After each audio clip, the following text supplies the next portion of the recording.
Hello students, today in entrepreneurship, I'm going to discuss the different types of resources. In that, first we'll discuss what human resource is. So, human resource is the total knowledge, skill, creativity, talent, aptitude of an organization's workforce. That means employees who are working in an organization, their knowledge, the skill they are having, the skill they possess, and the creativity, the talent of the employees, the aptitude of an organization workforce is human resource.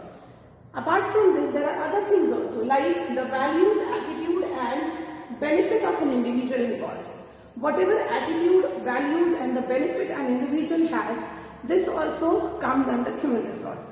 So, human resource is the employees who are working in the organization, their talent, skill, ability, attitude, everything is taken for understanding what human resource is.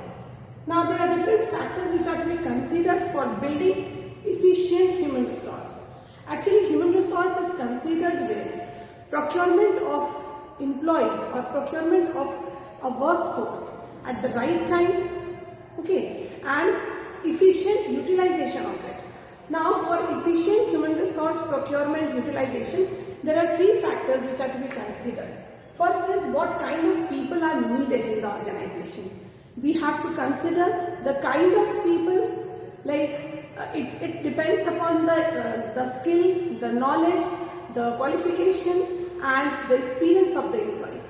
So according to the job requirement, according to the specification of the job, the requirement of the job, what kind of people are needed, there are different types of people also, like managerial staffs are there, those who are the brain box of the enterprise, they frame the policies, objectives and how to run an organization depends on the managerial staff.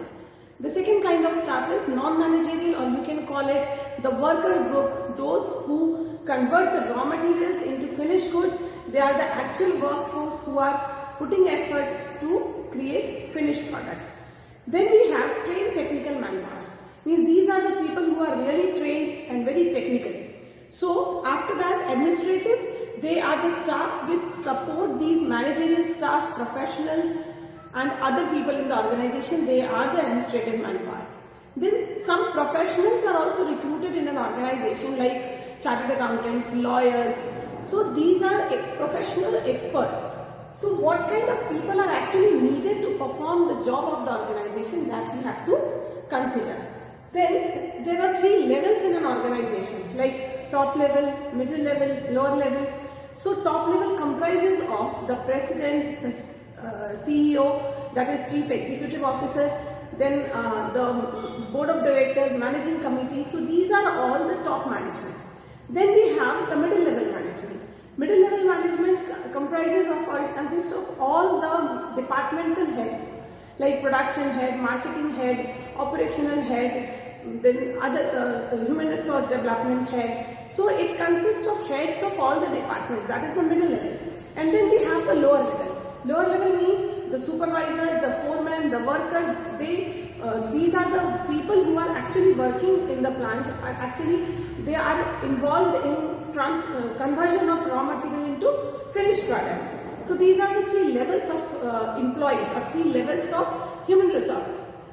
Now what kind of people we have discussed. Next, the point which is to be considered is how many people are needed. This is the number of people required. Like it depends upon the level of operation of the business. If the business is operating at large scale, a lot of production is to be done, then more manpower will be required.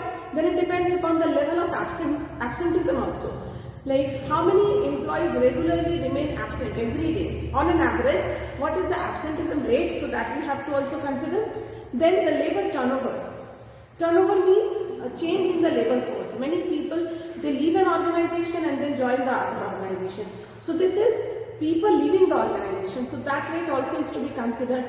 Then how many people are actually present in an organization, the number of employees present in an organization. So these are some factors which are to be considered in how many people are needed. That means how many we are having, what is the absenteeism rate, what is the level of activity, then Then we have the labor turnover rate, so that has to be considered here. Next is the selection of personnel. Now selection of personnel is very important because on the basis of job requirement we have to select the personnel. One more thing here I have to discuss, that is outsourcing, or what is outsourcing? Everywhere nowadays non-core activities or routine work, they are outsourced to other agencies. Okay, means what? The other agencies, they are given the work to do, they perform the routine work, and the core activity, what is the meaning of core activity? Like core activity is the main activity of the business which generates revenue, or the basic activity of the business. Now suppose we'll take example of railways. Now the main activity of railways is to run the trains. Okay, so that is done by railway department, but other work are outsourced, like the pantry, okay, and then the cleaning work, then the cleaning of platforms, everything, these are outsourced. Then the supply of those blankets and all in AC coaches, so these are all outsourced. Everywhere nowadays it's the trend to outsource non-core activities and then of routine nature. So this is also one of the things we have to consider before the selection of employees. Next is financial resource. Now finance is a very important element of any business activity, because finance is required to procure raw materials, to pay for the machines, materials, to pay the laborers, the workers, employees. So that act as a lubricant, okay, for working of an organization. So finance is considered as the lifeblood of any organization. No organization can work without the availability of finance. That is required. Funds are required for doing everything in the business, for purchasing, for manufacturing, and then for selling also fund is required, because you need to pay the marketing people, you need to pay the salesman. So that is required everywhere. Now there are three factors again which is to be considered by procurement or mobilization of financial resources. First is how much finance is needed. This depends upon the nature of business activity, the level of operation. So, and before coming to the conclusion of this, we have to consider that how much finance is available in the business and how much we have to procure from outside, and what is the need, how much is the need. So that is to be considered here. Then term for which the finance is required. Term is very important, because funds can be made available or can be procured for short term, medium term and long term. Depending upon the nature of requirement, the time period of the requirement, funds are borrowed. Like in short period of, if funds are required for short period of time, there are different ways of generating money for short period of time, like trade creditors or short term loans from the bank. Then we have medium term. Medium term means medium term loans are for more than 1 year. So term is also to be seen. So less than, okay, it's less than 1 year.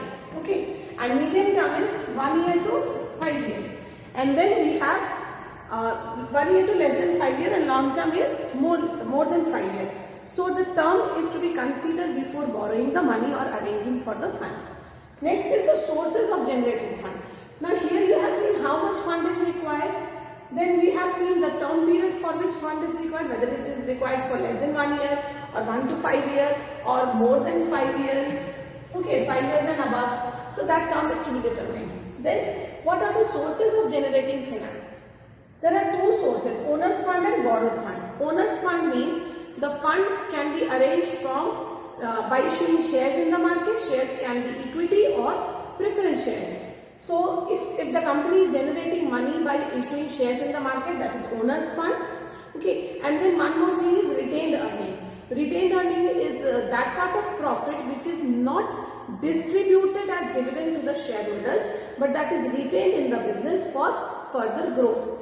So owner's fund consists of shares and retained earnings, and borrowed fund means there are different sources of borrowing money. This is the external source. A company can borrow money from debentures or take loan from banks, financial institutions. So these are borrowed fund sources. So these are the three points, or these are the three factors which is to be considered in financial resources.